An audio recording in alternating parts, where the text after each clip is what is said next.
How are we doing, guys? I'm trying to smile. It's Sunday morning. It's just not worth trying, is it? It was as bad as I remember it, wasn't it, guys? Yeah, it definitely was. I dared to watch Match of the Day this morning. Was it as bad as I thought it was?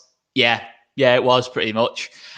This is, though, the fans' post-match debate morning show that we're going to try and do throughout the season for our fantastic members. So if you are a member of ALTV, please check out the community page. The link is on the community page. Check it out, guys, and you will be able to have your thoughts. Well, you'll be able to tell us your thoughts on the game in the show right now, guys. And we're going to do this after every single game. Again, in terms of the time, it will vary, but we will obviously plan it well in advance during the week. And we will let you guys know what time we're going live at. Because obviously when we're at games, obviously coming back from the game, etc., it might vary. Sometimes at night games as well. You know, if it's during the midweek, we might be able to have to do it a little bit later on. But we will definitely do it after every single game. So I'm going to go straight into our phone lines and the people in the waiting room there. I'm going to go straight to Ethan, our long-term man. Ethan, who's, you've supported us from the first minute, mate. And yeah, good. Leeds weren't great, were they? Pretty much from the first minute yesterday. It was shocking. Terrible, wasn't it? Yeah. The only positive I can think of, Ethan, from the game is probably in like the first half. Melier was superb, to be honest, in that first half. You know, I think on Match of the Day, it was kind of confirmed, you know, in terms of not so much making saves, but just really, really commanding, wasn't he, in that first sort of first half of the game. But then you let 4 goals into the back of his net afterwards, so it kind of counteracts it a little bit. But did anyone from that Leeds team impress you yesterday? Was anyone impressive? No. Was anyone particularly bad? Look, everyone was poor in the game, but was there anyone that you thought was particularly bad yesterday?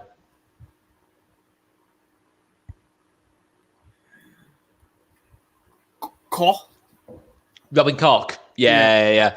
I mean, his job was to pick up Bruno Fernandes. Bruno Fernandes scored a hat-trick. It says a lot, doesn't it, mate? I mean, do you think as well, you got to say Man United were very good yesterday? Like, as much as it pains me to say it, obviously Paul Pogba, Bruno Fernandes, they caused us a lot of problems, didn't they, mate? Yeah. I mean, obviously, we look ahead to Everton. We've got to look ahead. I think we've always looked ahead as a Leeds United fan base under Marcelo Bielsa. For that Everton game, is there anyone who started yesterday who you take out now for that Everton game? Assuming the likes of Robin Koch out, yeah. That was a really, really bad. Robin Koch out was probably not the best kind of like phrase to use there, but especially on the morning show, to be fair, that was but Robin Koch out of the team then. But yeah, would it be Calvin coming in, presumably? Yeah. Okay. Anyone else? Go Nagy. Who's that? Sorry, mate. Go Nagy. What, Llorente? No.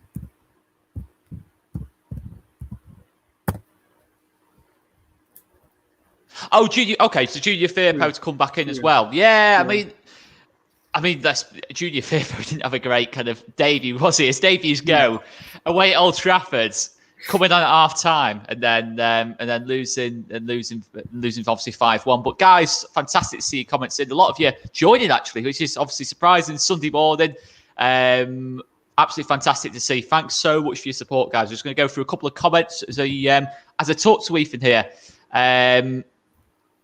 And yes, Ethan is spot on actually with what he's put in there. There was something that was going wrong with our Wi-Fi, but hopefully it's sorted itself out now, guys. Anyway, our man Giancarlo Palucci, the greatest name in the Leeds United fan base, absolute legend of a man. Saw the hammering coming, so wasn't surprised, but nonetheless an embarrassing result. Yeah, I mean, it was horrendous, wasn't it, even, mate? I mean, in terms of ways to start the season, I can't really think of anything worse. I can't think of anything worse, to be honest. What about you, mate? Good water, though. It just was terrible, wasn't it, mate? Absolutely Yeah. terrible. Our man, Just Joe, football show. Make sure you subscribe if you haven't done already, guys. Fantastic show from our former All These TV member, Just Joe. Check it out, guys. But yeah, big morning to Joe Wayman. Anyway, so and there's actually something very true actually off Joe, which I was just going to ask Ethan about. Obviously, he said Robin Koch to come out, but with us playing two left-footed centre backs, would you not argue that maybe Cooper or Struick should come out and maybe Robin Koch come in to balance it out a little bit there, mate? Or would you still go Robin Koch to come out? Neki Gao out there, Koch. Yeah. I mean, Koch was terrible yesterday. He was terrible. I mean, would you say it's got to be his worst game for Leeds, doesn't it? That yesterday. Yeah. I mean, you say that about a lot of players, can't you? Really, that it was their worst game for Leeds. But yeah, it was a shocker. But I'll just go through a few more of your comments, guys. But any members watching this, if you do want to join in this chat, you wanted to be a guest like Ethan is here, then just check out the community page in the link on our community page, and you'll jump straight in, and we'll listen to your thoughts on the game. Yeah, I mean, well done for coming on with a smile this morning. Only thing, well, yeah, I mean, I agree with that. I totally agree with that. I mean, football just shouldn't be like that these days for me. It shouldn't be like that at all. It was shocking scenes, wasn't it, Ethan, mate, in terms of some of the stuff that's happened in that game. And yeah, it just shouldn't happen in football. It really shouldn't happen. It's we're better than that. It shouldn't happen at all. So let's go through a couple more comments. Yeah, I mean, Chris is saying the same kind of thing. I mean, it's a very debatable point in terms of what Marcelo Bielsa will do, but I can't see anything other than Calvin Phillips starting against Everton. There's nothing. Surely, Ethan, he starts that game. Yeah. I mean, do you think yesterday wouldn't have been as embarrassing had Calvin started, assuming Calvin was fully fit? No. Because it's like a couple of goals that you look at, obviously a couple of the Bruno Fernandes ones where he's just completely lost his man, and you know what I mean. I don't think Calvin does that. At all. There's a couple of comments about like investment and that lot. I mean, how many signings do you reckon we need, mate? Or you're not too concerned on that side of it? Two. Yeah. I mean, I agree. I agree with that, actually. It's exactly two. I think if you make any more than two, I just think it upsets the balance and it will. Kind of chemistry of the team. Personally, for me, I'm going midfielder, backup winger. What about you, mate? Would you go along the same lines? Or Yeah. Because you look at, obviously, Raf, Jack Harrison, obviously, they had poor games yesterday. Cocker. Robin Koch as well? No, Cocker. Well, yeah, Costa. I mean, Costa obviously came on, but the thing is, as well, that's the point as well. Well, Costa came on, and he just didn't affect. No, I don't think anyone felt he was going to affect the game. In all honesty, I don't think anyone felt, and that's the problem. When you got people as good as Jack Harrison and Rafinha, you need some kind of backup to them, so that if they get injured or have a poor game like yesterday, they can just come straight on. But yeah, it was a shocking one. But Ethan, I mean, just before I let you go, mate, how worried are you at the minute? Or are you not concerned at all? It's just like first game of the season, we'll bounce back against Everton. On a scale of 1 to 10. 10, very worried. 1, not so worried. 5, okay. If we made those two transfers before the end of the window, what would the number then be? Maybe a 2. A 2, okay. Well, that's it, isn't it? I think it's almost like, as fans, we need that little boost, don't we? In terms of like just people coming through the door, and I've seen a lot of comments, come in about the recruitment. I mean, let's be honest, all we've done so far is bringing a left back and backup goalkeeper and Lewis Bates. And really, only really one of those signings is a senior signing, and I was classed as a senior signing, really. But yeah, let's. But yeah, anything else before I let you go, Ethan, mate? Knocker. It's just like, it's one of them. Like, it's just to start this series back off again, like we did, like me and Joe did last season, to kick this back off again. I don't think it could have started much worse, could it? I mean, in terms of, if you don't laugh, you cry, mate, don't you? But Ethan, absolute legend, mate. I'm going to let you go anyway. Thanks so much for coming on, mate, and hopefully we'll see you after the Everton game. Yeah. Top man. I know you won't let us down. You won't let us down at all, mate. See you later, mate. Yeah, okay. So I'm just going to let Scotty in next. Scott Wilson, our very own Scott Wilson, absolute legend of a man. I'm just going to go through a couple of comments just before I let Scott in, because I've just come flying in. Just going to respond to a couple of these. This is the point. This is the point of our man Joe Wayman. I was saying it to Jed, actually, my dad, after the game, that Sancho, Martial, and I can't actually remember who else came on. And then you compare it to what we were kind of doing. I know we're not going to have the same depth and bench of Man United. Their bench will always be more expensive than our starting 11. But then you got to look at it and say, in terms of even like, you can think of any club really, in terms of their third choice winger, say, I don't know, Newcastle, for argument's sake. Newcastle, for me, haven't got a squad as good as ours. I don't think they've got, in terms of like where we finish the season, I do personally think we finish above Newcastle. I'm not picking on Newcastle. I'm just saying that the reason I picked Newcastle was that if Newcastle are struggling in a game, or Alan Saint-Maximin's not having a particularly good game, or he's got injured because he gets a lot of injuries, they can bring on Ryan Fraser. They can bring on Miguel Almiron. They're two really good options to have, and that's Newcastle. No disrespect to Newcastle, but Newcastle always went down last season. That's the difference I think in certain parts of the team, we've got really, really good depth. And I'm going to ask Scotty on that in a second. And it is a really good point, though. It is a really good point. And I've got to agree with that, guys. There's a lot of comments coming in about squad depth. Rob says against quality players, we don't have the squad depth. Take a couple of players out and we struggle. And it's a fair point. Calvin, our record about Calvin in the last 3 years under Marcelo Bielsa has not been great. That's because Calvin's a fantastic player, but the backup has got to be better. Calvin's leadership as well. He's a clear leader on the pitch. And he's irreplaceable, Calvin. He does help us going forward massively. But it's just, there's a lot of comments about the depth coming in there. I'm just trying to flash as many up as I can. A lot of comments coming in. A couple of Man United fans in. Fair enough. I'm just going to let our very own Scott Wilson come in. Our passionate man, Scott Wilson, absolute legend of a man. How are you doing, my friend? I'm good. What's a crack, Oscar? You? I tell you what, you're brighter than me today. I'm just looking at it so different to everyone else, and it's not like me. You know it's not. It's really not like me. But we don't have to think about the scum now for another few months. We've got it out of the way. For me, one of the three teams that we don't have a hope against this season, and it's out of the way already. I'm happy about it. Let's start beating all the teams. We will romp more than get romped. That's the way I'm looking at it. Yeah, I mean, as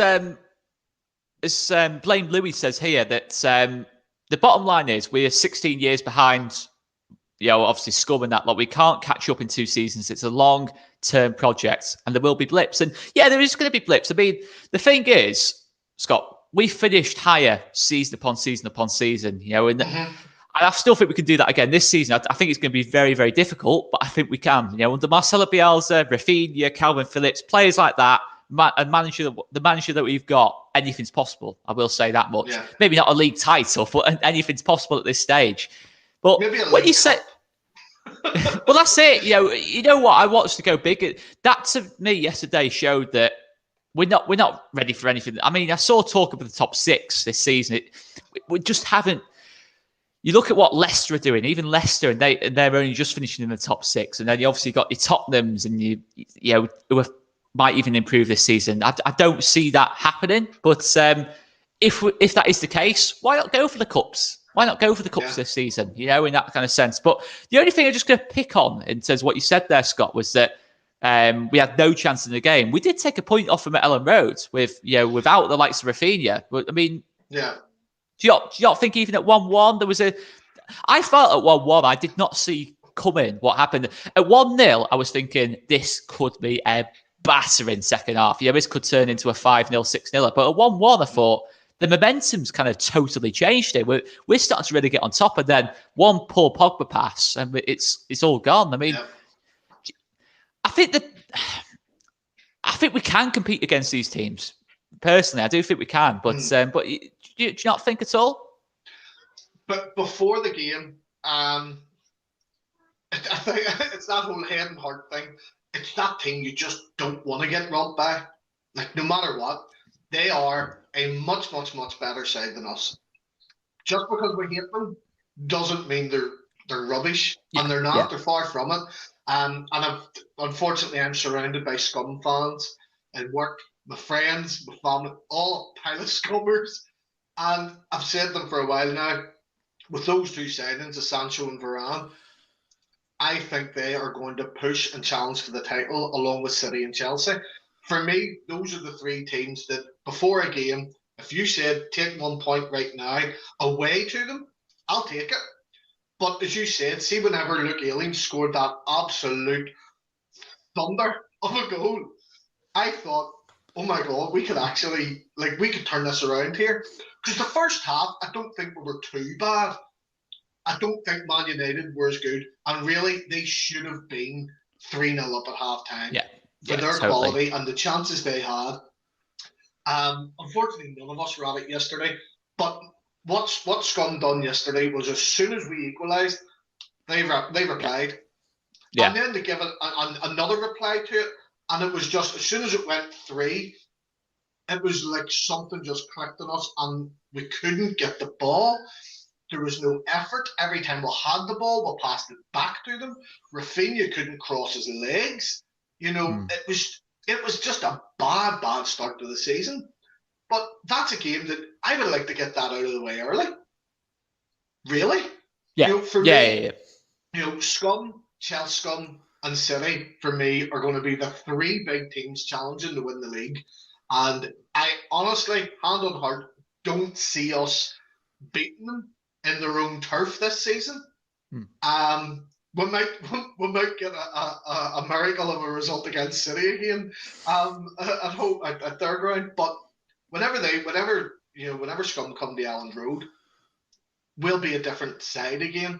We'll have got that momentum behind us, and we're going to have our own fans. It's not going to be 3,000 out singing that entire toilet bowl of an arena. Even with this is what actually bugged me yesterday, Oscar, was the Scum fans didn't even start singing till they went 3 up. We were getting beat 5-1, and you could still hear our fans singing. And to me, that's embarrassing for Scum fans, who for me were just an absolute embarrassment yesterday. But I don't want to go into that there. But I'm actually feeling quite optimistic, despite yesterday's awful performance. It was awful. There's no two ways about it, mate. Yeah, I mean, just going to go through a couple of comments. Just see a couple of comments just coming in. Yeah, I mean, as Russell says here, sorry, but we did have depth on the bench. Look at it yesterday, more than last season in my eyes, as we had Koch, Rodrigo and Llorente back around the team at the start of the season. I mean, yeah, I agree with that. I think in certain areas, I think in most areas of the pitch, we've got actually quite good depth. Obviously centre-backs wise, we've got good depth there.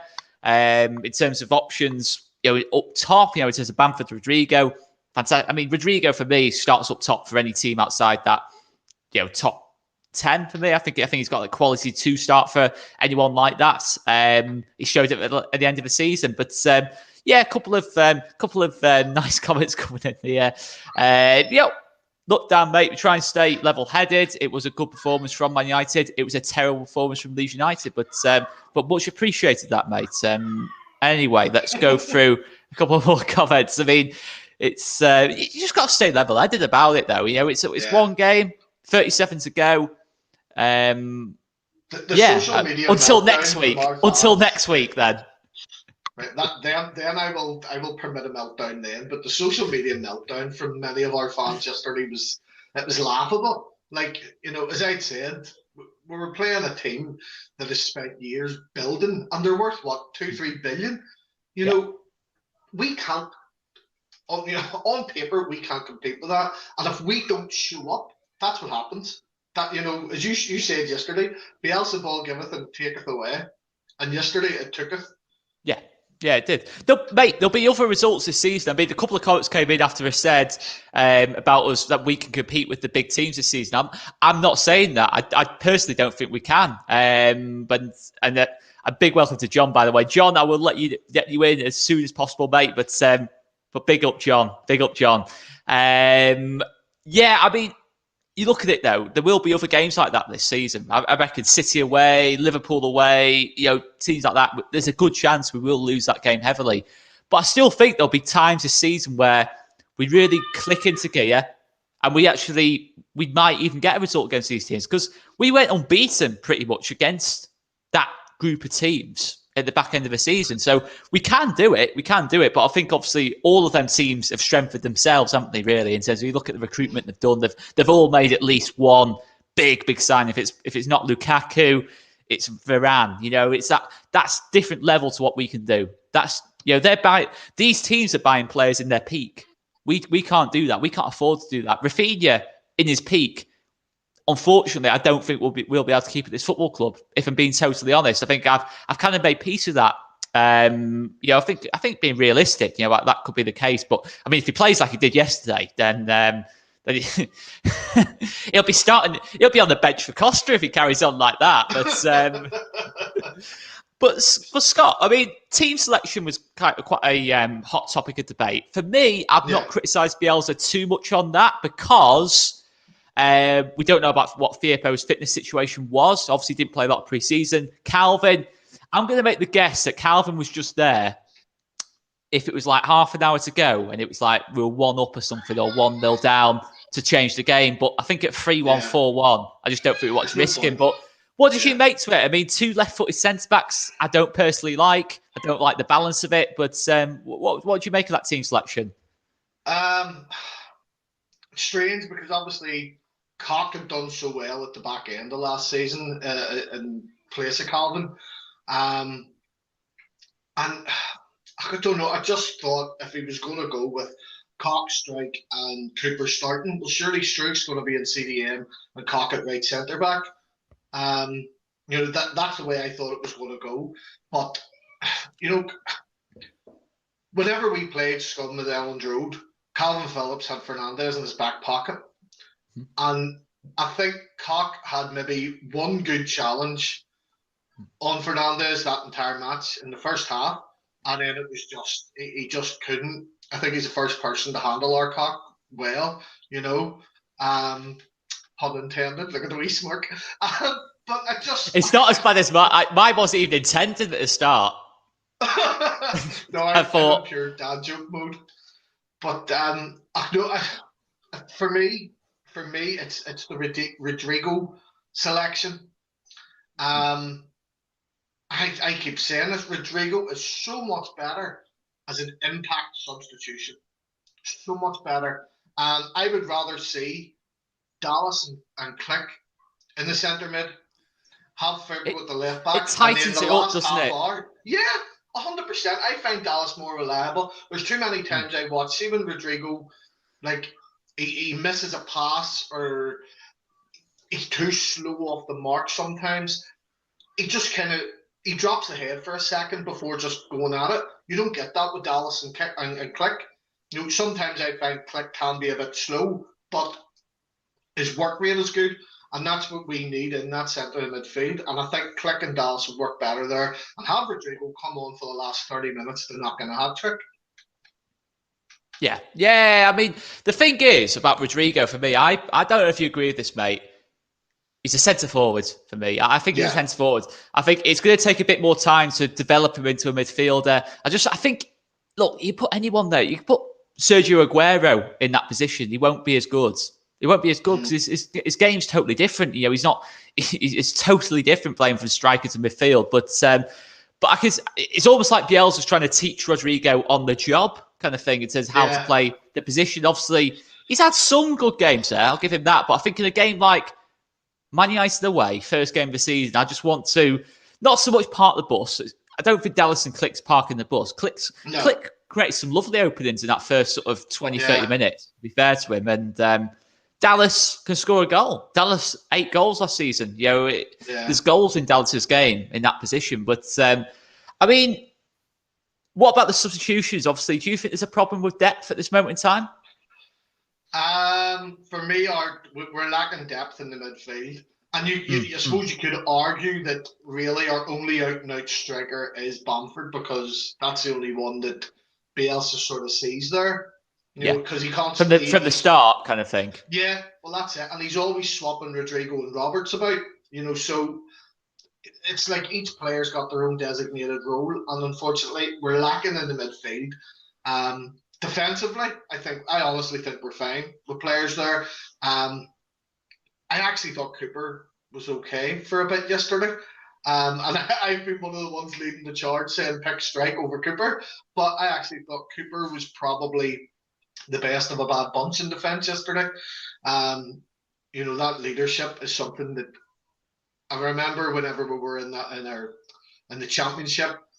Whenever Cooper wasn't playing, there was a severe lack of leadership in the defence. And sometimes you can notice it. But no, whenever you're playing teams like the Scum and they're bringing Sancho on off the bench, and then 5 minutes later we bring on Tyler Roberts, you're kind of going, this isn't going to go well for Leeds.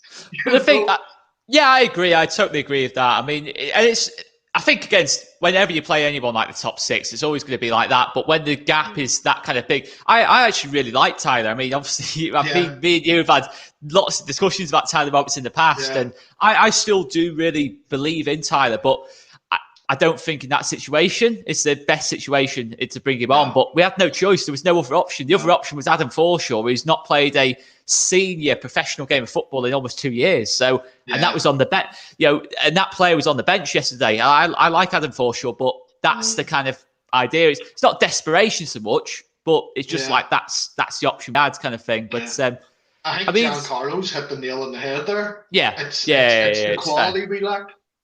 And this is something I totally subscribe to as well, in terms of, this is exactly my feelings on it as well. In the big games, Rodrigo in midfield, I can't think of one, mate. Can you? Where Rodrigo's, where it's really happened for him in that middle of the park against a top team? Not at all. Not at all. Honestly, I think yesterday, but again, Bielsa has got us this far. And I hate to do the whole, Bielsa should have done this. On Championship Manager, I would have had Dallas and Click in the midfield. For me, that just would have made more sense. Whenever it was one each, I think Dallas and Click in the middle of the park could have been a wee bit more influential. I really do. I just think that them two really, really hold well there. They control the middle of the park together. And, they're two big influential players in the team and in the changing room, so the leaders, aren't they, in the middle of the park? Yeah, so I don't know why we wouldn't have them two there. There are options at left back now. Well, I suppose with Fairpro with Dallas, but I don't know. I think next week's when the season starts. We're back in the ground then, aren't we? We're back in the ground. It's proper stuff then. Oh, you are. I'm going to be sitting with Phil doing the watching along. It's bad. It's bad enough sitting with Phil in the best of times, isn't it? When you come in the ground. It's all right. I'm messing. I love Phil, really. I love Mr. Miles, really.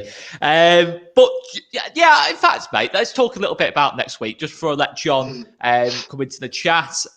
I mean, what changes would you make then? And for me, I totally agree with you. A midfield comprising of Phillips, Holding, Click, Dallas is exactly what I go against with Everton. In terms of, it's not a midfield that's sexy in terms of style, in terms of it's going to create loads of chances, and it's not like having like Kevin De Bruyne and Bernardo Silva in midfield. We haven't got those kind of options, but it's very, very functional for this team. They press well, they don't lose the ball. I mean, what kind of changes would you look to make then, mate? If you're Bielsa going into Everton, I'd be exactly the same. I think the ideal scenario is, Cooper and Cock at centre back, Ayling on the right, Firpo on the left, KP there in the KP role, and Dallas and Click in the middle, Harrison, Rafinha, Bamford. Like that is the ideal scenario in my head. But unfortunately, we all know what's going to happen. It is going to be the exact same lineup as we've seen yesterday. You reckon? You don't 100%. reckon? No, Calvin. No, really. Ideally, yes, Calvin should be starting. All of us will agree Calvin should be starting, but I think we're all just accustomed to Bielsa's stubbornness. The more we say Calvin Phillips should be starting, the more Bielsa's going to say, no, I'm putting Cock in there. That's where the Cock's going, and Calvin's going to sit on the bench until he's fit. That I don't know. But do you think he'd be fit by Everton? I would like to think he is. I would honestly like to think he is, but I just can't help, but think that it's going to be the same lineup.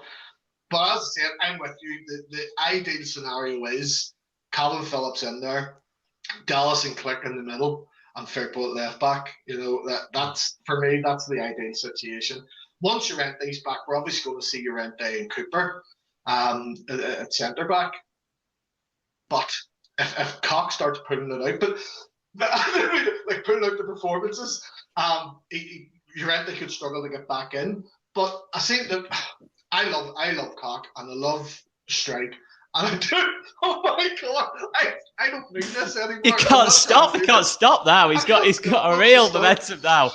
But see, do you remember last season? And it's the same thing. Everybody was slating Cock because he gave away a silly penalty against Liverscombe.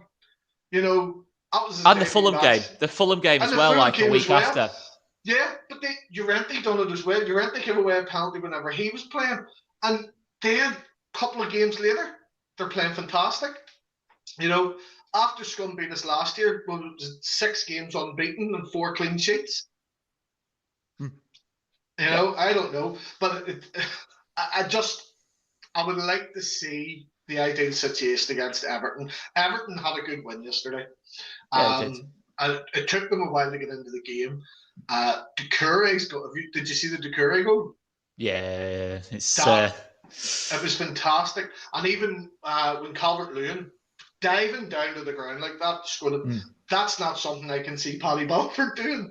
So we need to be on top of our game. Everton for me is a team that we can beat 100%. Last year they had fluky results against us. And I don't care what anyone says. They were lucky. Yeah, obviously when they won at Ellen Road. But the thing is, I'm confident going into that Everton. I'm still confident going into that game. Yeah. But it's going to be a tough game. We did lose last time to them. It's worth mentioning. Yeah. But any last kind of thoughts on the game, mate? Before I let you go.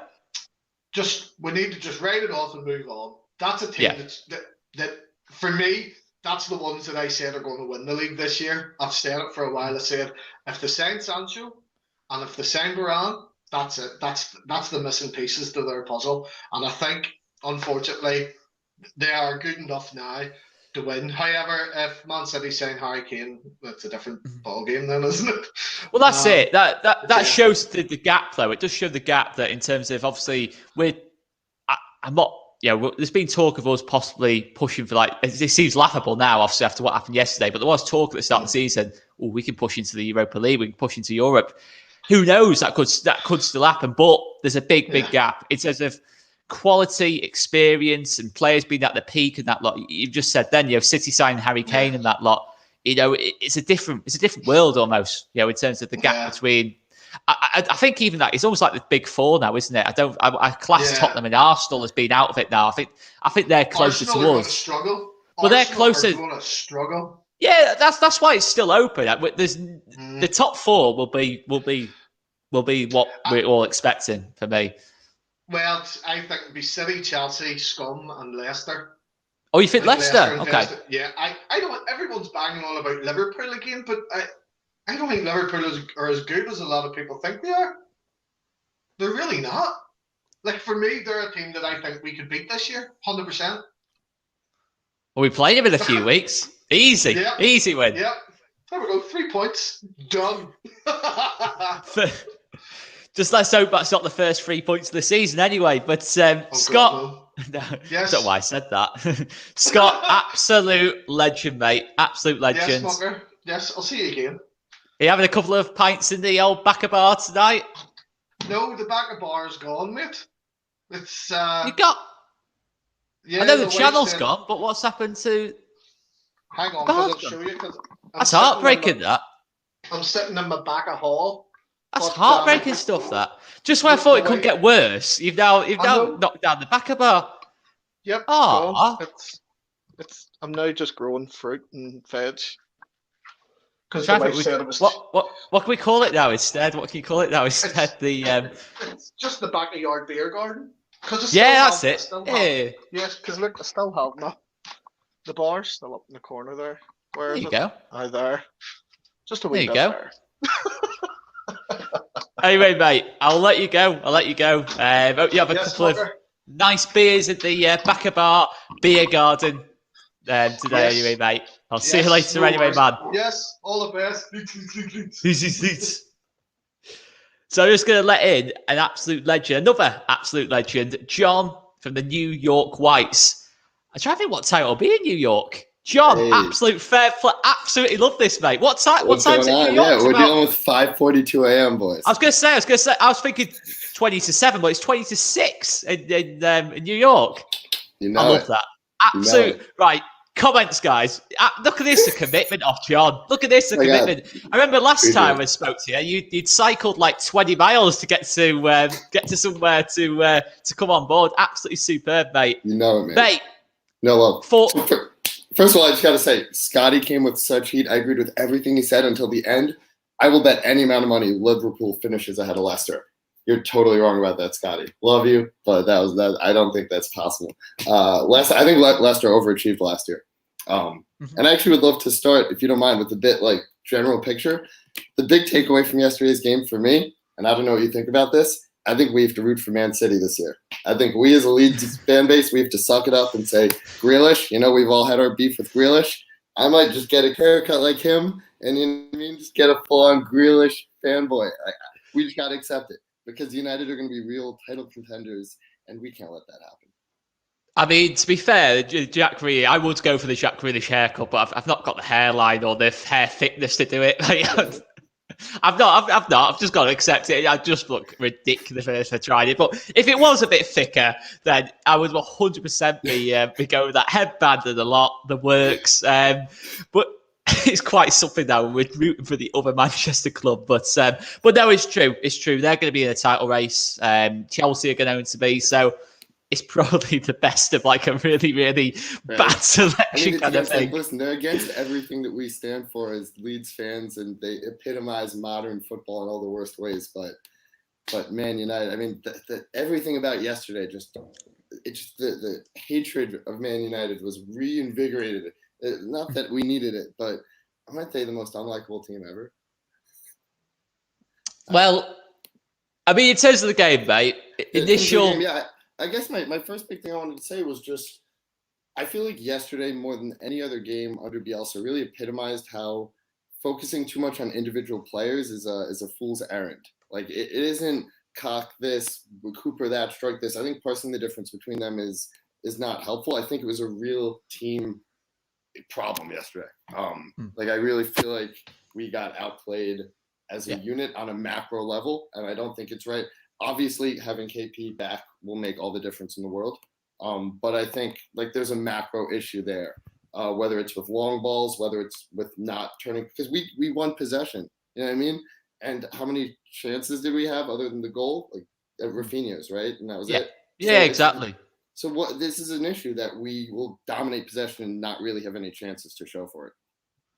I mean, I think in certain games you've seen that with this Leeds team. I think obviously Maguire and Lindelof, as much as I hate to admit it, Maguire kind of kept up his Euros form. Really, I thought he did a superb job on Bamford. Didn't give Bamford anything in the game. And I mean, just to go to a quick comment from Trading FM, absolutely fantastic. Thanks so much for this, mate. Thanks so much for this. $4.49. Lovely little donation that for the channel. Do you think?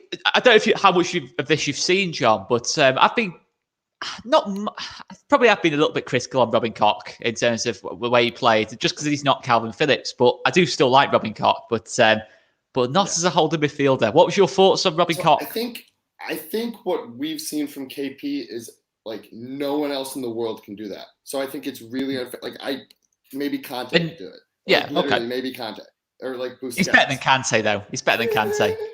But yeah, so it's like I think Koch is phenomenal. You've been a fan of Koch too. I've heard you. It's centre back. It's centre back. Yeah. Exactly. I think he can do the role okay, but he just can't do what Calvin does. No, that's fair. And I think what yesterday kind of exposes is we are so reliant on Calvin to generate attack. Like it's not just defensively is huge, but without him, like we struggle to really like create that first ball, that quarterback role is non-existent when he's not there, and Koch can't do that. So I think that's a fair problem. The one other like big take that I have from the game though is we really need like the depth issue. Like we need game changers off the bench, and so that's why I agree with Scotty that Rodrigo should be on the bench. As we've already said, you can't bring in Helder Costa and Tyler Roberts against a team that's better than you. Like, if it's West Brom or Norwich or whatever, that's fine. But if it's a team that's better than us, we can't. If you need to change a game positively, attacking, and Costa and Roberts are options, it's never going to work out. No, it's a fair one. I mean, yeah, look, I mean, we're never going to have, unless we have a massive cash injection and things like that, we're not going to be able to compete player for player with teams like Man United. Yes, we've got people like Rafinha, KP, Meslier, even, are probably classed in that category, who probably would have a decent chance of getting in the Man United team, or at least in and around kind of like the squad and that lot. But you're not going to have 6, 7, 8, 9 players of that quality unless we have that big. It's going to be long term until we get to that kind of level, and unfortunately, that's in terms of Marcelo Bielsa. Yeah, let's wait and see. So it's all about the long term goals with this team at this moment in time. But what did you think to the team selection then, mate? Obviously, we saw 2 left-footed centre backs. Calvin not come on at all. Yeah. So first of all, I agree. I think Scotty's point about Dallas and Click is midfield being preferable is 100% on point. So definitely agree with that. I think the 2 left-footed center backs deal. Maybe I don't know football quite enough, but I feel like it's a bit overblown. I've seen a lot of 2 right-footed center back partnerships work just fine throughout my life. And I don't know, they're professionals. They're decent enough with both feet, and we're moving forward so often anyway that I tend to not be as concerned by that. And maybe that's just because I'm desperate to keep Cooper in the team. Because Cooper's my nothing wrong with that. So yeah, Cooper is my favorite player. So everyone who's come on all Leeds TV comments and hated on Cooper, you've been wrong this whole time. Don't watch the player ratings then, mate. No, I really did. I know. I was harsh. I was harsh on Coops. I love Coops. So. What you said was spot on for today's performance. So yeah, exactly. I mean, that's the thing. We've got to separate the performance yesterday from the general kind of thing. As a team, I don't think we lack leadership. I think we've already pointed out Ayling, Cooper, KP, Click, Dallas, Bamford. I think is developing into a leader as well, and says how he leads the press from the front. There's enough leadership in this team. It just yesterday, I can't explain it. I can't explain the 5-1. I can't explain the 6-2.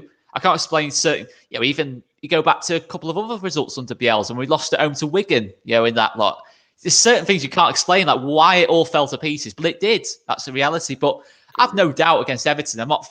My worry against Everton isn't about leadership. It's going to be a good game. That's going to be a really good. Do you think we bounce back, mate? Do you think we bounce back straight away? I stayed at the bar after, watched the whole Everton game afterwards, and I was actually they were poor in the first half, but played really, really well in the second half. We don't want to hear that. Let's focus on the first half. They were poor in the first half. Let's focus on that. Just going to say real quick, Joe in the chat saying that Cooper doesn't have a right foot. Yeah, you're right. That's a fair point.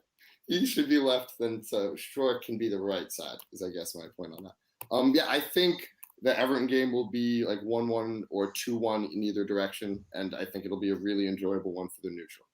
But I'm not going to predict who's going to win. It's going to be tough. It is going to be tough. It is going to be a tough game. I'm not going to. Burnley. I hate to say. Yeah, exactly. I think they're both winnable games. But I tell you what, we're not. I know we won 4-0 at Burnley last season, but there's no way that's going to be the same again. You're not going to beat a Sean Dyche team. Like there's not. They're not going to allow us to dictate the way we did last time. In terms of the game. But nice little donation from Sadiq Duta. You guys need a creative midfielder like. Assumedly, this is Bernardo Silva, David Silva, whoever it is.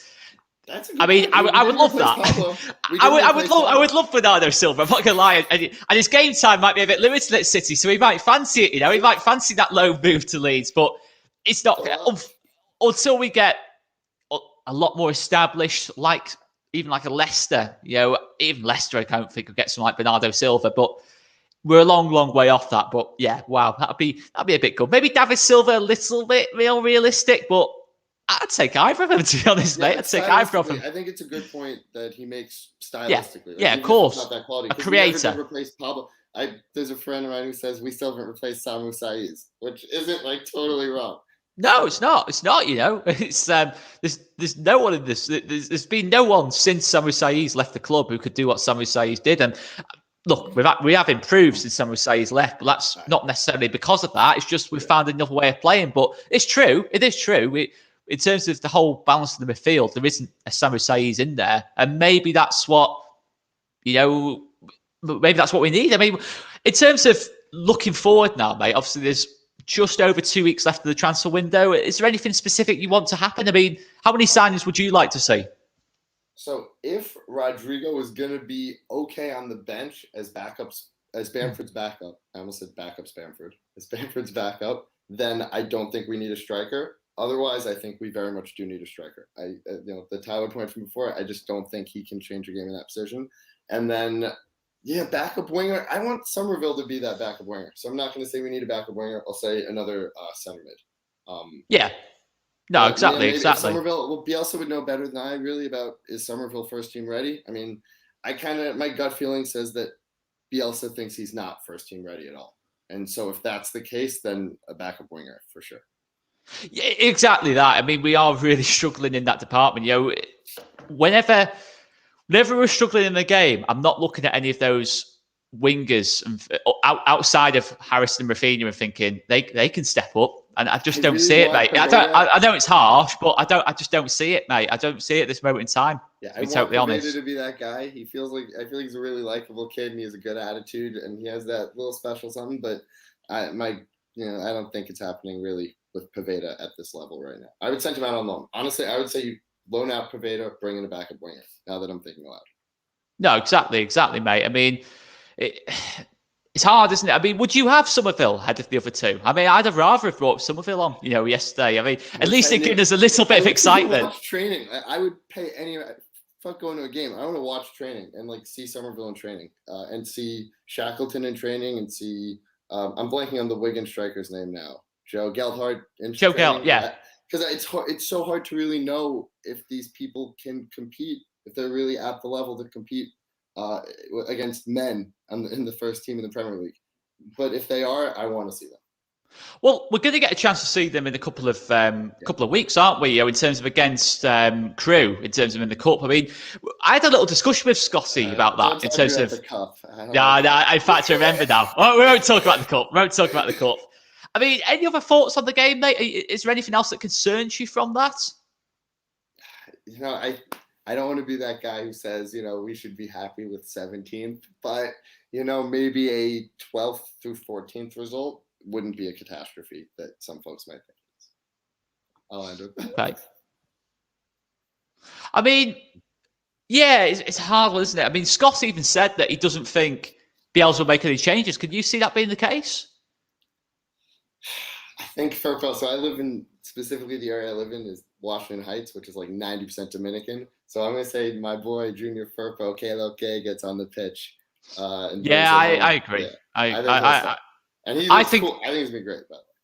I think it'd be two changes. To be honest, mate. I think it'll be Firpo and Phillips in. I'm not sure who it'll be to come out, but there'll definitely be. I personally think there'll definitely be changes. I disagreed a little bit there with Scott, to be honest on that. But yeah, just looking ahead, just before I let you go, mate. I mean, it's a tough one, isn't it? I mean, obviously, Lewis O'Brien's been linked.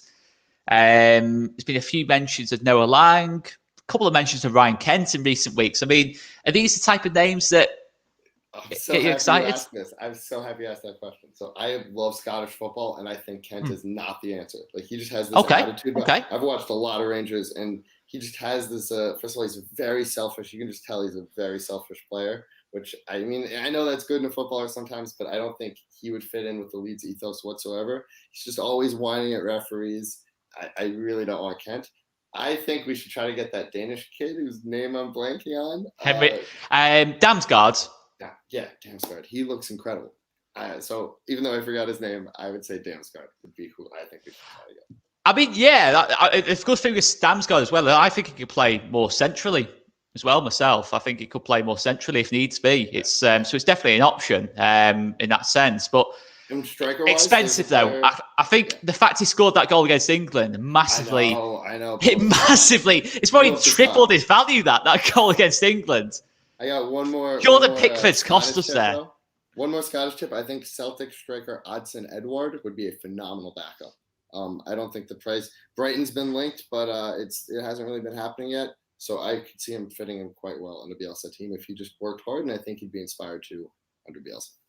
Do you think he'd accept a backup? I agree. Yeah, I really like Edwards, but do you think he'd accept like a backup role kind of thing? I think the problem we've got with, I think this is the problem in general, to be honest, John, in terms of your Calvin Phillipses and that lot, your Rafinhas, in terms of trying to get back up to them, is that players aren't stupid. They all know that. If you're a holding midfielder and Leeds United approach you kind of know that you're only going to play when Calvin Phillips is not fit or injured, or suspended. Yeah, that's the only times you're ever gonna play. So it's hard. Do you not think that's part of the challenge? Like, say even an Odsonne Edouard, do you not think that's part of the challenge? Because Edouard, I would imagine, will have the likes of Newcastle, the likes of. Trying to think of other teams that could kind of. Brighton's been the biggest link. Yeah, your Brightons and that lot. I mean, but you will go straight into the team there. Exactly.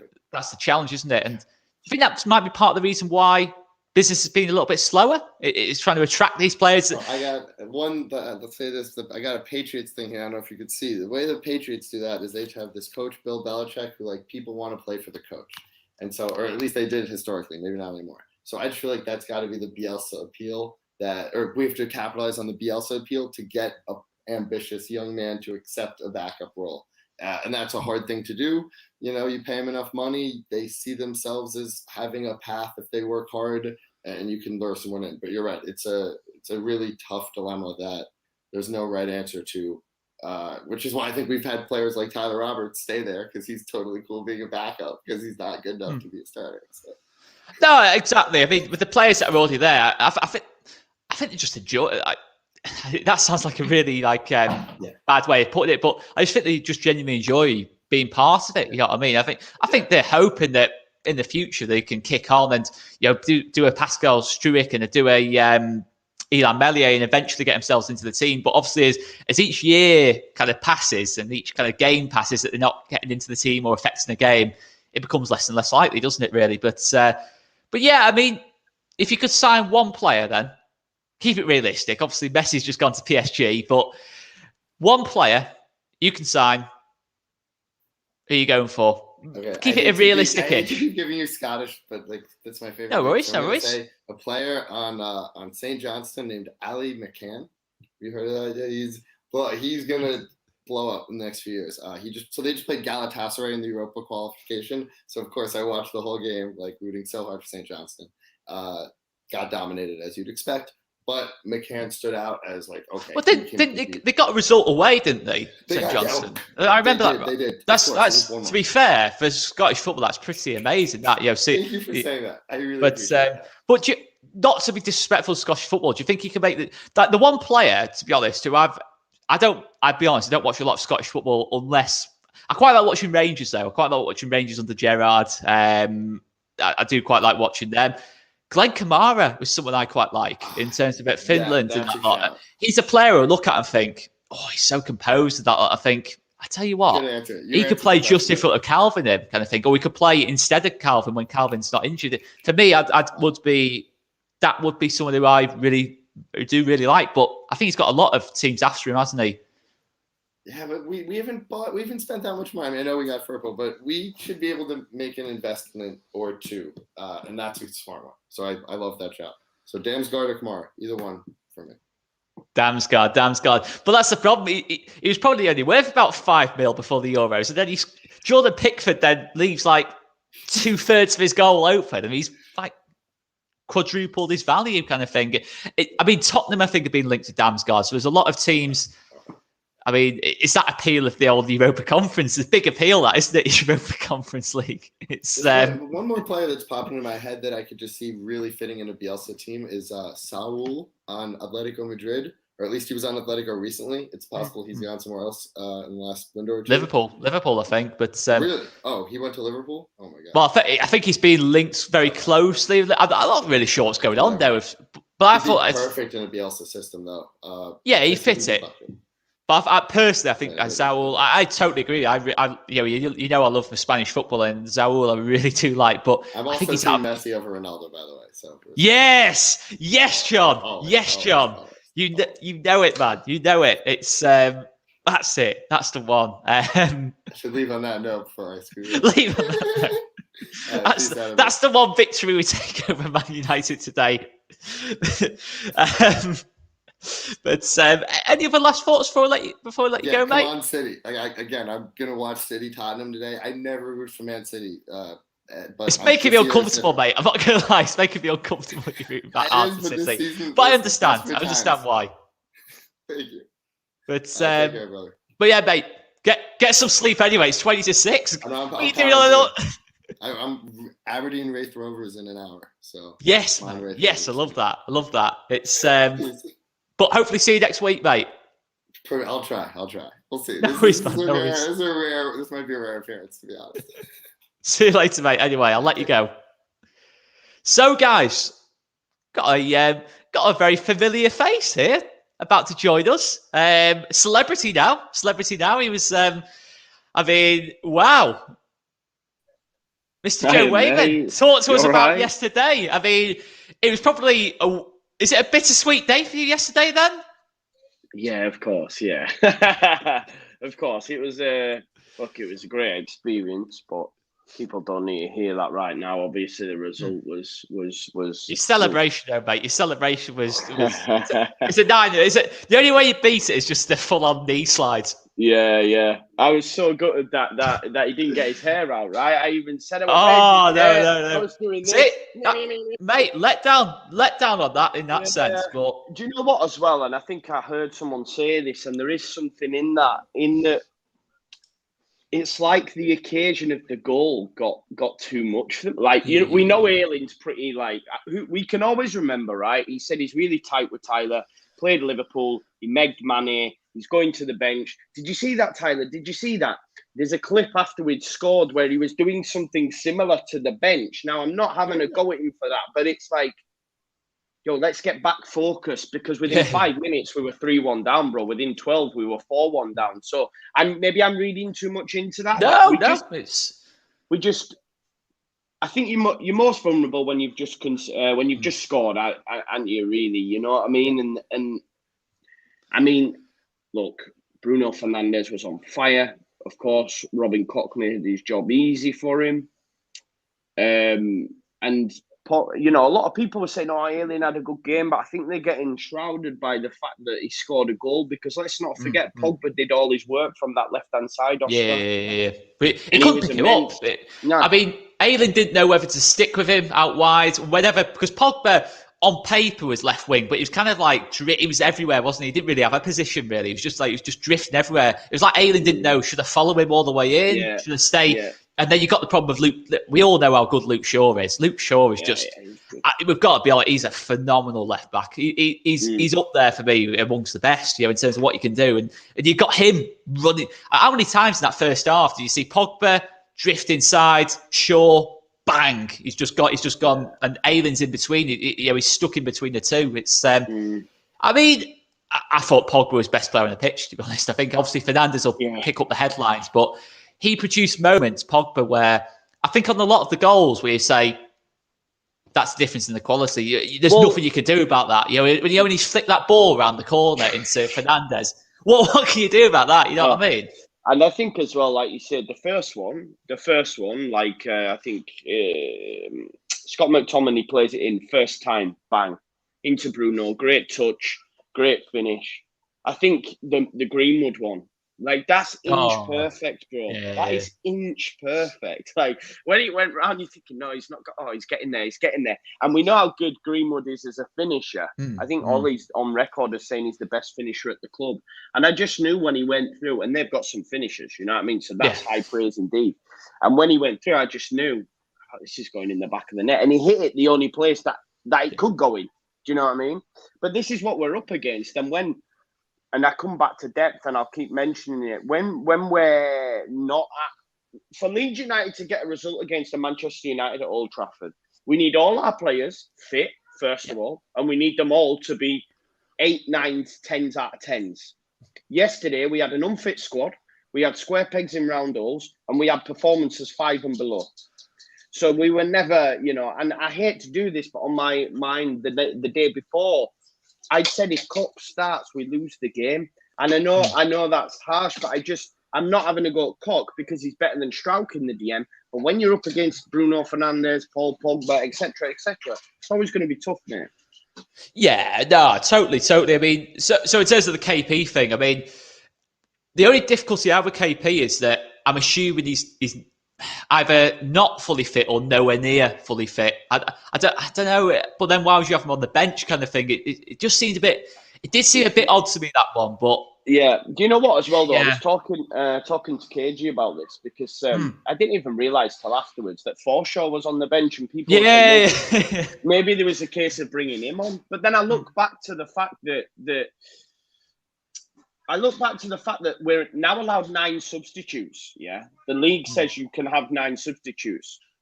We don't have the quality of depth for 9 substitutes. we won't get 9 subs on the bench, mate. So they've gone, Forshaw, do you fancy it? Do you want to come sit on bench? We've got 9. Yeah, come sit. We'll be on the bench against Everton at this rate. He hadn't played for 2 years, so there was no way he was coming on against Manchester United. It just wasn't happening. So no. Again, I think. Thank you. Again, just filling up numbers on the bench for sure. Calvin was in contention. Maybe he's not quite high because the Euros return and stuff, but I was dying for him in the second half. I think he should have brought him on in the second half, mate. Personally, 1-0, yeah, definitely brought him on. Maybe we get that goal. It's a different game. I'm not saying we win the game, but I don't think it's 5-1 because Bruno doesn't get nowhere near as much freedom. I think I brought out this comment too early.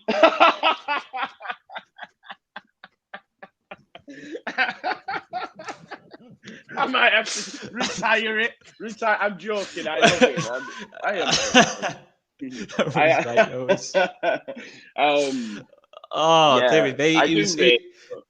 He was more Darren O'Day yesterday than Virgil van Strauch. He was. But if that's your first experience, say if you're a casual football fan, that's your first experience of a Leeds United team under Bielsa, you're thinking, what is all this fuss about? And there was many casual football fans there because who can forget that guy at the end with the half and half stars, that's the worst. Go check out my reaction on the Don Robbie when that happened. I actually went... Was it full on Roy Keane mode? Was it full on Roy Keane mode? I said, I actually feel all right now about the result because that is what is in your stadium. That is a disgrace. Dude, that's it, isn't it? I mean, what's he doing? Yeah, but that's what we're going to get in the Prem, though. When we go to these away games, it's going to be very different to the Championship. I'm hoping to get to a couple of aways. It's going to be tough, with 3,000 fans that might only get to 1 or 2 at tops, but it's going to be different. It's going to be a lot of when you see this, I think it's Brighton a couple of years back. I think Hazard has scored a hat-trick against them, and then there's a Brighton fan at the end of the game. Hazard, can I have your shirt? I had a sign. Hazard, can I have your shirt, please, mate? I'm thinking, and he scored a hat-trick against them. He scored a hat-trick. I think it was Brighton. I might just be having to go at Brighton, but I'm pretty sure it was Brighton. I'm thinking, this is the league we're in now. This is but this is our for me, Joe. As good as last season was, this is the first proper season back. You're actually back in the grounds. You've got a little bit more feel for it now. Oscar, it's different. Can I ask you a question, right?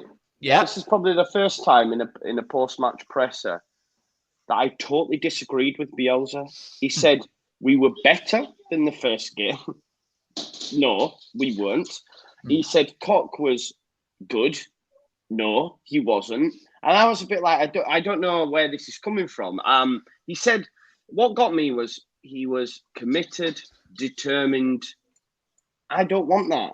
I don't want to say, so Oscar, you do a stream and I go, oh, you were committed, you were determined, mate. Well done. But do you know what I mean? That's not praise. Yeah. That's not praise for me. That's like there. It'll be better next time. It's not the school sports day, is it? It's Man United away. Yeah. I don't really want you had commitment. You were determined. Yeah, exactly. Maybe it's been misconstrued in translation. That's how it was read, and I was like, yeah, I just totally disagreed with what he said. I think a little bit of it was trying to. Because I think obviously Robin Koch, I don't know if he checks his Twitter or not, but it's probably not going to be great in terms of after the game. But do you think a little bit of it was Bielsa trying to boost Robin Koch a little bit? Do you think there might be a little bit of that? No, possibly, yeah. Because I said this as well. He's like, that sort of result, we don't know the players on a personal level, and we don't know how they take things. So, like, this is when man management, etc., comes into question because, like you say, maybe Koch's one of them players that needs an arm around him to say it's okay. So, do you know what I mean? I just think that the comments, what are you doing, son? I just didn't agree with him, mate. Didn't agree. This could ruin a guy, couldn't it? This could ruin a guy. Yeah, of course it could. Do you know what I mean?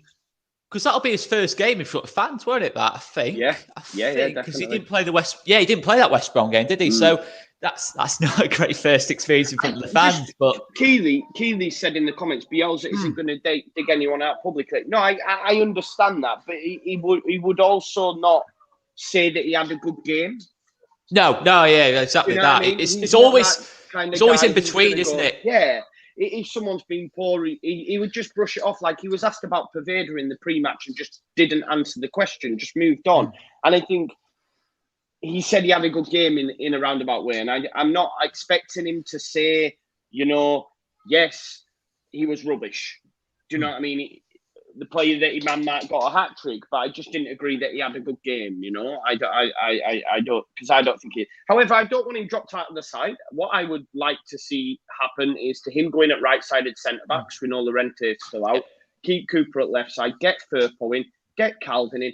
And All Leeds TV tweeted this yesterday on Twitter. The last time we got beat 6-2, we won the next two and didn't concede any goals. So more of the same, please.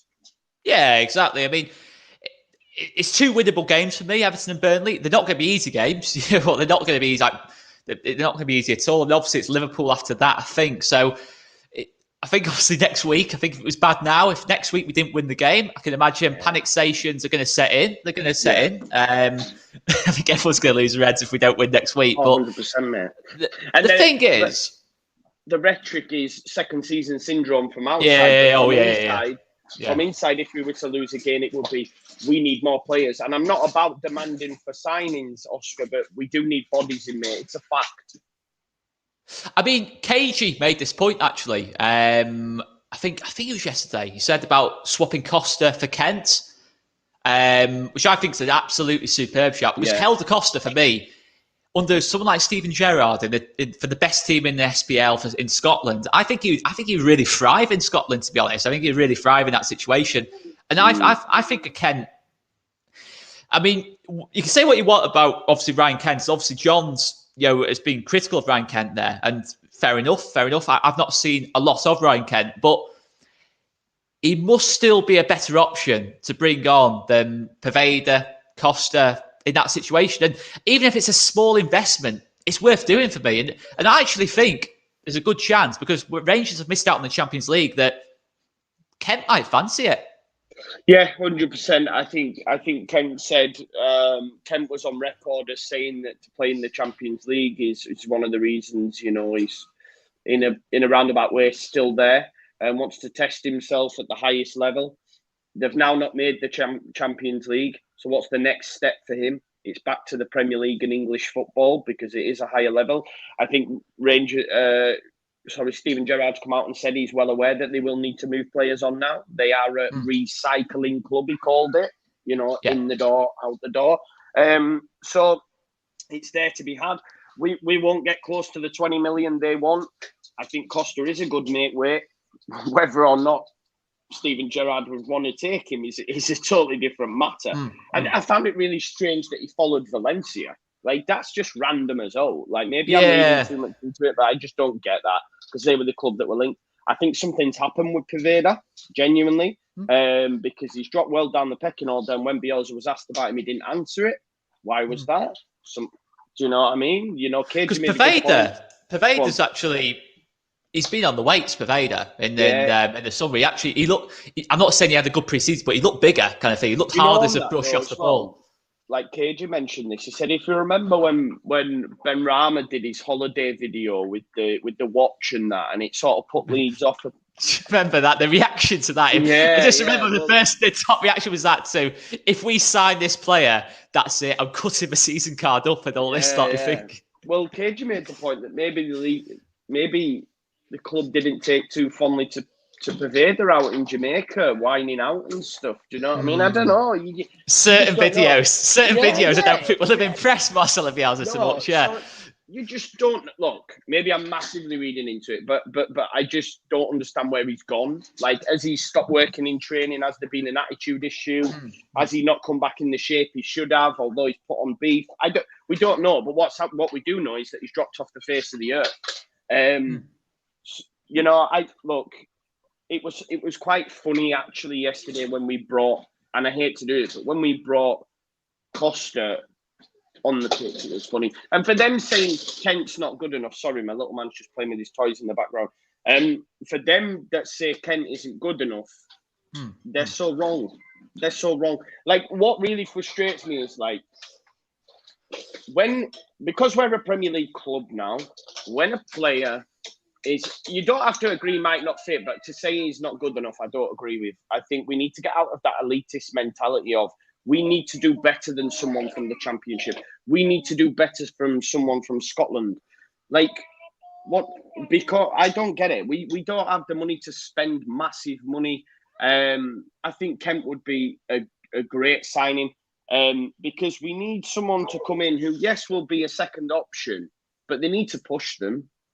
They need to push them for a starting berth. They can't just be at a level like a Roberts as a Costa that, as fans we go, we need players to start coming in. Look, we don't have to. I know Bielsa doesn't want a huge squad, right? That's fair. You don't have to have a huge squad, but improve the depth. And move the depth that's there, sat on the bench that isn't getting much game time, and then when does get game time, doesn't do anything to impact the game. So we need to improve that. I think Rodrigo as well. I really want him to have a good season, and I've mentioned like all stats aren't. We have mentioned this religiously, and I never really signed up to that, but I'm starting to feel that they feel that the signing itself, Oscar, was a bit of. This is Spain's number 9. He's a great player, great technical ability. He's available at a cut-down price. We can't turn this deal down. But when you actually strip it back, is he right fit for our squad and the Bielsa system? I'm not sure. Because like I seen in the comments earlier, he's not a 10. If you're going to use him, he has to be a substitute for Bamford. Or he has to compete with Bamford. Yeah. But his best form for Leeds... With that back end of the season, just specifically in May, his best form was his centre forward. I mean, let's be honest, pre-season, Rodrigo was pretty terrible. I'm not even going to say he was poor. He was pretty terrible in that number 10 position. I mean, against Ajax, Gravenberch for Ajax, I don't think he'll have an easier game this season. I know it's even in like the Dutch league, playing for Ajax, he will not have an easier game this season than against Rodrigo because Rodrigo couldn't press him. He lost the ball really easily. The thing I noticed with Rodrigo is that he plays like a striker in midfield, and that's exactly what you're expecting. Like Click picks up the ball next to him, and you're thinking, right, what Rodrigo, next to, or just about 5-10 yards away, so he's got that easy pass, to his left. Clicky always knows. He's got that pass to Rodrigo to his left. He's got the pass there. That's the way we build, isn't it? It's a combination. It's a series of passes, with Beelzebub and that lot. It just feels like with Rodrigo, he's just disjointed. It does. And it sounds harsh, but I think against like a Burnley, where they're going to sit back against us, it gives us like almost a second striker on the pitch. I don't mind it in that situation, but against Man United, where you can't afford to give him chances on the counter, you're coming up against people like Sancho, James, Greenwood, that speed on the counter, that if you lose the ball, you're going to get a shot on goal against you. They're just going to counter on you that quickly. You're going to concede, but Rodrigo loses the ball a lot. It's like Cock as well, isn't it? Like Cock I mean, some of the passing off Cock. He gets away with it at Burnley, but not against Manchester United.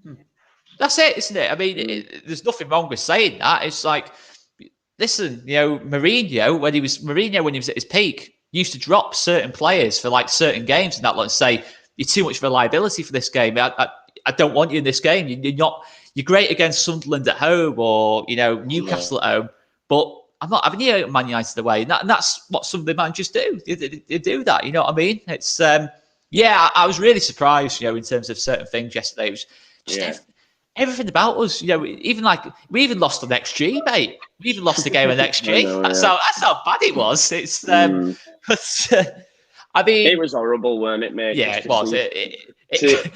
11 goals in 2 games is brutal. Brutal. It's the next game, though, isn't it? Next time we play them, where it's like, I think there's going to be like real nerves in that next time we play them. Like, can we keep it down? It's different, man. It'll be different at Ellen Road. It will. I mean, one positive is like straight away. I'm thinking, right, next up's Everton. I'm going to be back in Ellen Road the first time since forever. I know I went to the West Brom game, but it's just nothing in comparison to what it will be like on Saturday with all the fans back in the ground. It's going to be amazing. And if they Everton will bring a full. Everton are decent, well backed away from. Certainly compared to Championship clubs, it'll be like that's what I felt in the Championship sometimes. Like the away supports were terrible in the Championship, but you're actually going to have 3,000 Evertonians in there. They're going to make a noise. We're going to make a noise. It's going to be a belt. It's going to be a belting atmosphere, isn't it? You know what I mean? It's going to be. It's going to really hit home for me next week. With that game, you're thinking this is a proper game of football. This is Leeds back where we want them. It's just. Scott said it. Next week's the first game of the season. Like that was just an extended. That was an extended pre-season yesterday. I did not agree with Scott's comments when he came on saying he's happy, it's done, and all that. I was like, I wasn't having that. I wasn't having that. I am not happy to get to just accept that.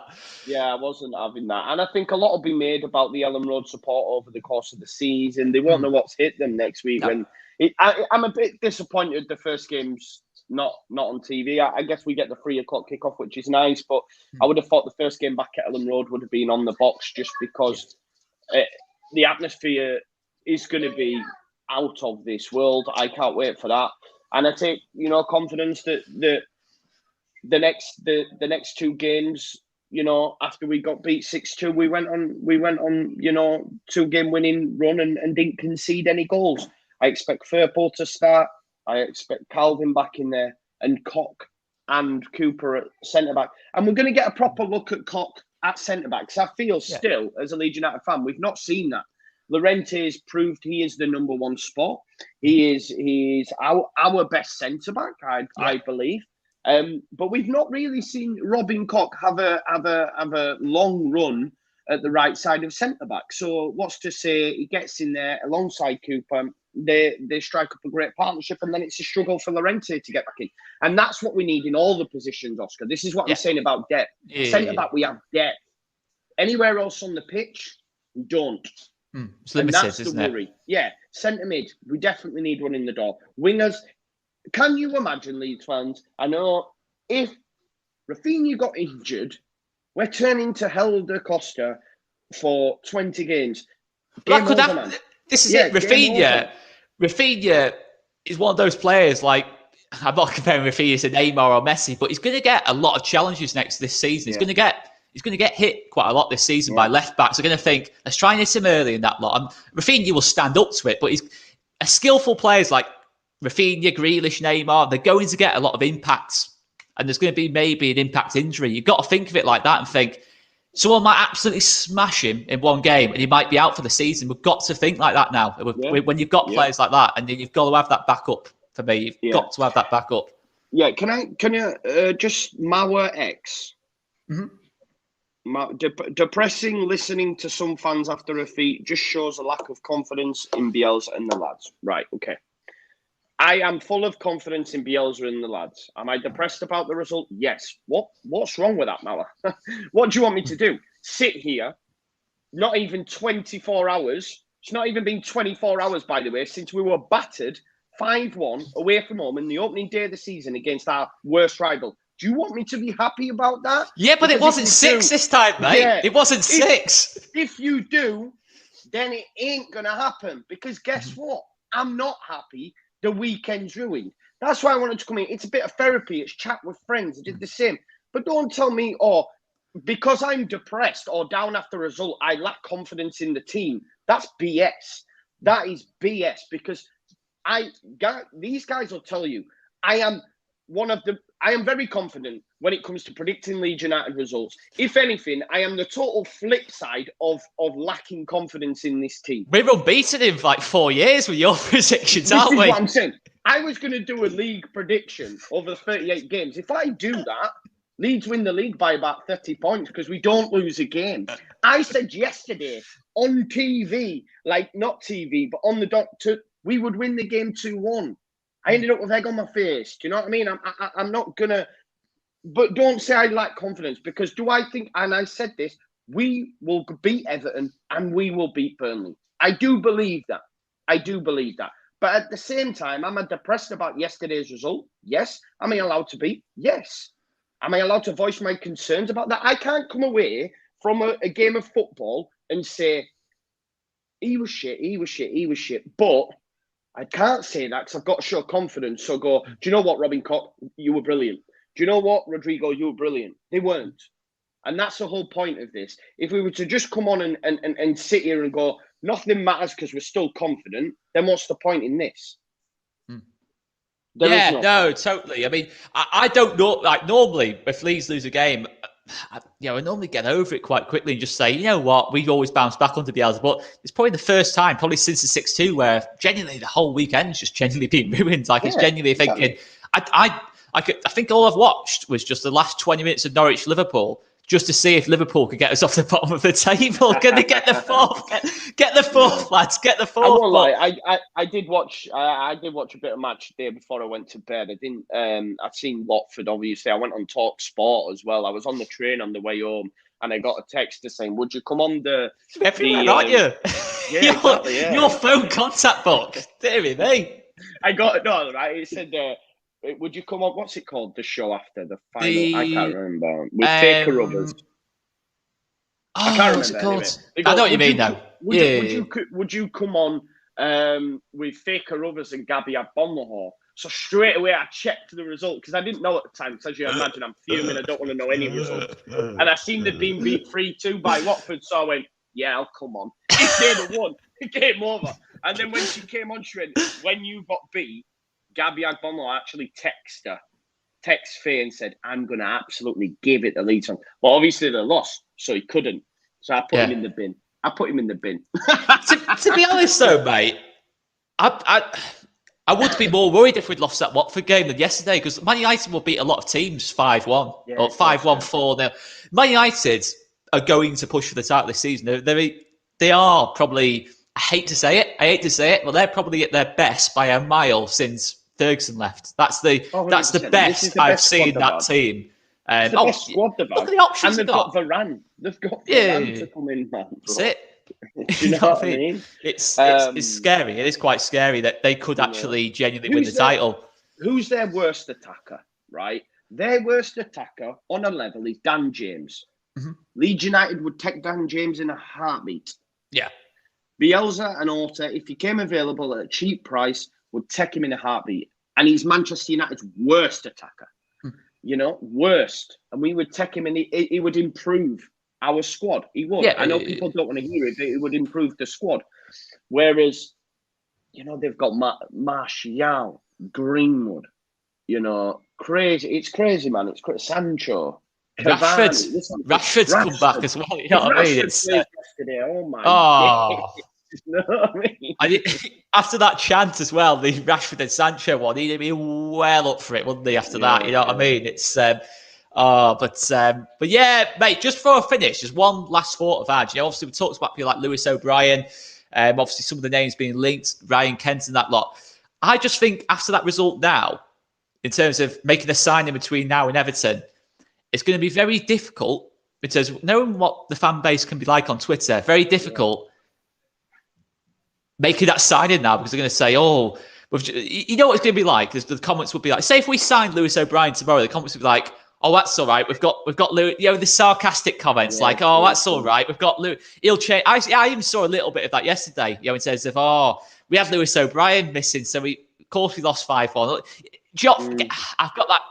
I think we just need that Everton game. Honestly, if I could move that Everton game to Tuesday night, I would do. I just want that Everton game to come in.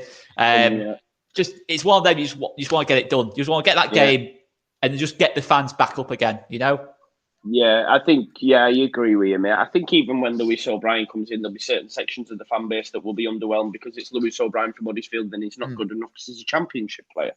That's what you have to deal with. But we're shocking. He didn't play yesterday, did he? No, he didn't, mate, which is... and he got battered, so, 5-1 as well, I think, wasn't it? Yeah, so... But yeah, look, we do need... We need some. I've never been one, I've always said we'll be fine. And I've said on my shows when asked the question, it's like, we'll be fine regardless if it is just Junior Firpo, which I believe we will. However, I don't think we will have as good a season as we did last. And people need to be aware of that. I said it last night, we could finish 9th again. We could finish 13th, 14th. Genuinely. And that's no BS. Like, we need to look at that as a realistic possibility because there's a lot of squads that have improved this season and we've bought a left back. That's okay though, because it's only our second season. And I think Phil Hayes on record is saying that he expects us to to have a similar sort of summer to last season next season. So maybe it is about consolidation, getting fans back in the ground, earning the money that comes with that for a full season. They've got the stadium in the back of their minds. I think the season maybe that we had last season has had maybe an effect on Radrazani, etc., to look at it and go, wow, we finished 9th. We're comfortable. Yeah. I don't need to go wild in the market. Yeah, there's that. There is that. You're thinking we finished 9th. Rodrigo was out for half the season. The signings we made, like all the 100 million we spent last summer, wasn't it? Yeah. A large proportion of that talent, in fact, 90% of it was out for large periods of the season. Llorente, Koch. And if you're thinking of that from a businessman's point of view, rather than a football fan's point of view, just purely looking at it from that point, you think, right, we've invested in all these assets and that lot. We didn't actually see them last season and we finished 9th. Yeah. You know what? Maybe this season we just calm it down a little bit. We don't quite go for it as much, and then we see if we can finish maybe 7th. Maybe we can finish 8th. Yeah, I just laugh at more. More says hope Bielsa picks the same team for Everton. We don't need no. Like, Scott thinks he will. Scott thinks he will go for the same team. I can't see it though. I can't see Robin Koch playing midfield. Why do you think Junior Firpo was brought on at half time? Yeah. Do I think Rodrigo may play? Possibly. But there's no way Calvin stays out of this side. Not a chance. No. And if Moore's agenda is, I just want to see that so Bielsa's proved right, then what's all that about? No, he will not. And I'll take the wager now. That Calvin comes straight back into that side and Junior Firpo starts at left back. Imagine 100%. If he didn't start though. Like first game back, 38,000 people in. Calvin's not started. If he goes with the same lineup again, we'll probably get beat. Yeah, to be honest, I probably agree. I probably would agree, but he won't. Rodrigo and just Click. Click was doing it. I think Chris said it yesterday. Click was doing it on his own, and they played for a period of time, and he played actually okay for a period of time. We only actually had one midfielder on the pitch yesterday. Yeah, exactly. You know what I mean? You can't tell me Bielsa looks at that and goes, "I'm going to go for that for Everton." Who've just won. I know they weren't great, but they just won. You know, so. And Rafa as well. Like the thing is with Everton, we've already got an idea what Rafa's going to do at Ellen Road. He's going to spoil the party almost. He's not going to full on part of the bus. They're just going to probably play on the counter. But we all know what Rafa's like. You look at it, party atmosphere. Those first 20 minutes, sit back and just calm it down. Will be what he's telling you. Bit of time waste here and there, frustrate the fan base a little bit, and that'll be what Rafa does. That's what Rafa did at Newcastle. It's what he's done everywhere he's been, in that sense. And it will be frustrating at times. I'm just going to have a look at Everton's lineup just quickly yesterday, just to see who we're looking at in terms of who we'd be up against. So Calvert-Lewin, Richarlison, Townsend and Gray. Townsend started. Yeah, he started on the right, Gray in the 10, Richarlison from the left. If you play Cock again, there's a lot of pace there. Look what we did against pace that weekend. Okay, they're not quite at the level as Manchester United, but play with that same team again, then we will get beat, in my opinion. Yeah, I agree. I just don't see it. I genuinely don't see it. I think it'd be such a... If you're... Not to be disrespectful to any of the players, but if you're in Ellen Road, me and you at Ellen Road next week, we're having a pint, that team selection comes in, and it's the same team as next week, we're both going to be... I'm not so much depressed, but going to be a bit downhearted, aren't you? In terms of you're thinking, you're not sure about that, but I don't see it. I don't see it, to be honest. Just on Russell as well, who's mentioned about Townsend and Gray, me laughing at them. I was laughing at them. The only reason I laughed at them, though, it's not a case of... It's because Everton were talking about Champions League this time last season, and where they've gone from having Ancelotti, James Rodriguez, Alan, to signing Townsend and Gray. It's a clear drop-off, and they ain't going for no Champions League or Europe this season. That's why I laugh about it, That's why I laugh about it. Not as I say, do I think Townsend's rubbish? Yes, I do, personally. But, yeah, they might come back to bite me, but I'm not saying... I just think in context of where Everton wanted to be and where they thought they were. They were talking about Champions League this time last year. Let's not forget. They started flying out of the blocks, and now they've signed Townsend and Gray.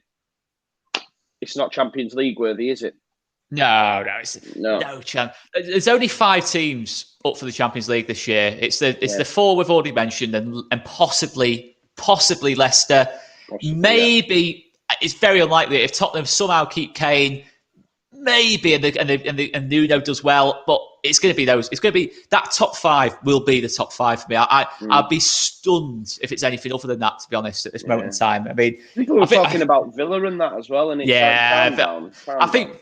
To be honest, if you thought we were bad, imagine what Villa fans would be like today in terms of they made all these signings of thinking, conceded 3 goals at Watford. You know what I mean? And you're thinking it's like losing at what? I mean, we could lose at Watford, but I'm just saying in terms of the way they were building it up, saying that Smith Rowe regrets not joining Villa now and all this lot, and you know what I mean? It's like, but is it? Football fans are emotional. I mean, you only have to see the stick Ben White's got. I mean, dearie me, just as a side note, but. It's the worst fan base he could have gone to in terms of if he had. Exactly. You just know everything else he's done in his career is going out the window. But it's one of them, isn't it? It's one of them. It'll be soon. It'll be going. He's done it again. That's right. He's done it again. Dearie me. But mate, I guess we'll leave it there. I guess. No, mate. Thanks so much for jumping on. And for anyone, if you are stuck for something to do later on, I am doing Super Sunday on my channel. So if you want to come and join me, then please do. Okay. Check it out, guys. Check it out. Subscribe to. You must have picked up some decent numbers from yesterday, mate. What you on? No. Really? Not really, mate. On Don Robbie? Yeah, not really, mate. Nah. I didn't. You're not plugging every 5 minutes, kind of thing. No. I was saying if we win this game, mate, I'd have been busting out the moves and everything, man, in front of him. Honestly, I had it all planned out in the end. But unfortunately, I only got to celebrate 1 goal. And it was short-lived, wasn't it? It was short-lived. How honestly though, I think I said it on the player ratings. So I was watching between like I did the post match and the player ratings. I thought I'll watch. I'll check it out. Obviously, Don Robbie, and I thought. The setup was like whoa, a studio kind of thing. I was like whoa, different world obviously to what we do. And then I'm sat in my son's bedroom and they've got a full studio. It's but when they were saying that it's 40 years since Leeds have won at Man United, they've never done it in the Premier League, I was thinking, is Joe going to staff here? Is Joe going to staff here? But yeah, I was just thinking in my head, man, I wasn't even born, man. And I'm giving it 2-1. There's just nothing you can say back, is there? Have you not 5-1 down. Have you not seen the picture of my face when the fifth went in? it's a nightmare. It's a nightmare, isn't it? For anyone who hasn't seen it, that was my face when the fifth went in. I was boiling me. I said, listen, I'm already on the train. I'm out of here. In my head, I was already on the train on the way home.